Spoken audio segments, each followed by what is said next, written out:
While there have been some big changes in the real estate market in Ontario, you've probably already seen some of the headlines, something like open bidding is now permitted.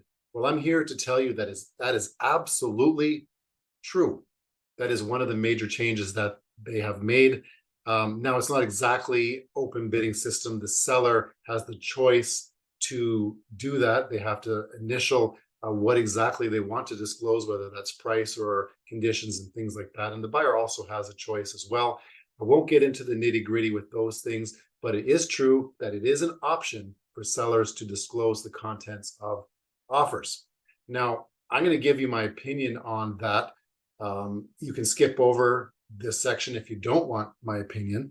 But I've been in the business for over 18 years, and I think I know what's going on from a boots to ground perspective.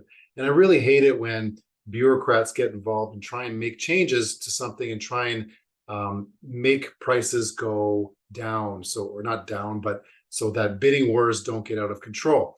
And it isn't even common sense to me that if a person discloses the price, that it's going to control something. In fact, if two people really want the house, it's going to continue to go up, up, up, up, up, up.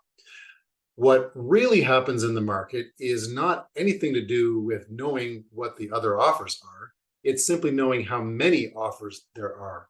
So I'll give you an example. If there are two people that are bidding on a house, they're probably going to bid something that's in the wheelhouse of what they feel is right in terms of their strategy, what their real estate agent talked to them about in terms of what the house is worth. They've gone over some comparable properties, things like that.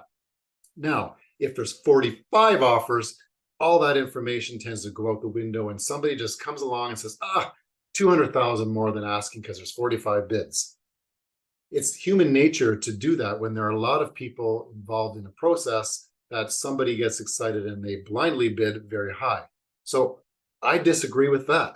I think that things would definitely change if they do not disclose how many offers and protect what our strategies are as a buyer and the information that we've used to gather how much we want to offer on a property. So let me know if that makes sense to you. Put it down in the comments. I'm very curious about that one, if you think that that's true or not, or maybe you think that open bids would work. Who knows? Regardless, something has to be done because it's crazy.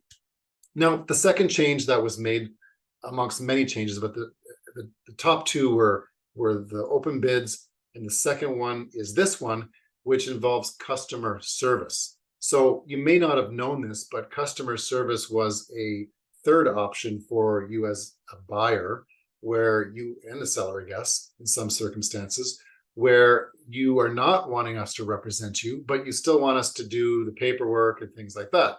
And that was very confusing. So, because in the marketplace, when we say customer service, that means we're going to get a service. Customer service is one of the things that most businesses look at. You have good customer service or bad customer service.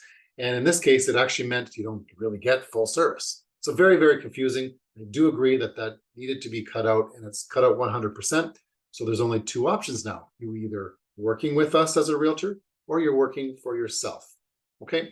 Now, every realtor is now required to share with you, before you even start working with us, this document. So it's all done from the perspective of creating more transparency in the market, creating more trust in the market, and certainly creating more clarity in the market. So for that, I give it a 10 out of 10, but I do think it's overkill. This is a 13 or 12-page document that every buyer and seller has to review and sign at the very end, just to explain the things that we already should be explaining to you already. And I think it's one of those things where there's a couple of bad actors out there where the things that they do cause the rest of us to do a ton more work.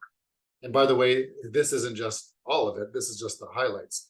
There are probably 6 or 7 other documents that we have to sign to prove X, Y, or Z, or explain X, Y, or Z. It's actually a little bit of a nut house, to be honest. I'm sure we'll all get it over time once we get into practice. But like anything, change is hard, and it's a lot of change. And there is a lot of confusion in the back end of things, to be truthful. But this document here is created by RICO, by the way, which is the Real Estate Council of Ontario. RICO, if you didn't know that, they're the regulating body of the real estate industry. They're responsible for educating consumers. They promote a safe and informed real estate marketplace, and they also administer the new Trust in Real Estate Services Act, which was formerly REBA, the Real Estate Business Bureau Act, I think. I can't even remember what it was. But it's now called TRESA for short. Okay, so here's the guide. I won't go through all of it, but this page here just highlights, so working with a real estate agent, part 2 or page 2. Knowing the risks of representing yourself, page 4. By the way, representing yourself, as I mentioned, was always an option. It just wasn't as clear. So it creates some clarity here. Signing a contract with a real estate brokerage on page 6. Understanding multiple representation on page 9. And the best one, how to make a complaint on page 11. Hopefully we won't need that because everything's so clear now, right? So it just goes through, this is what it looks like, blah, blah, blah. I don't mean that in a derogatory way, but it's a lot of information. And we get to the very end where you have to sign. So I'm curious, what do you think as a buyer or seller about having to sign one of these documents before you work with a realtor? Is it a good thing? Is it a bad thing? Are you just going to sign it because you trust us as a real estate agent? What are you going to do? I'm really interested in your opinion here. So please comment below. I really, really, really am interested in your comments. And by the way, when you're at that, just subscribe to this channel too, so you can get more content like this and you can be kept up to date with what's going on in the real estate market.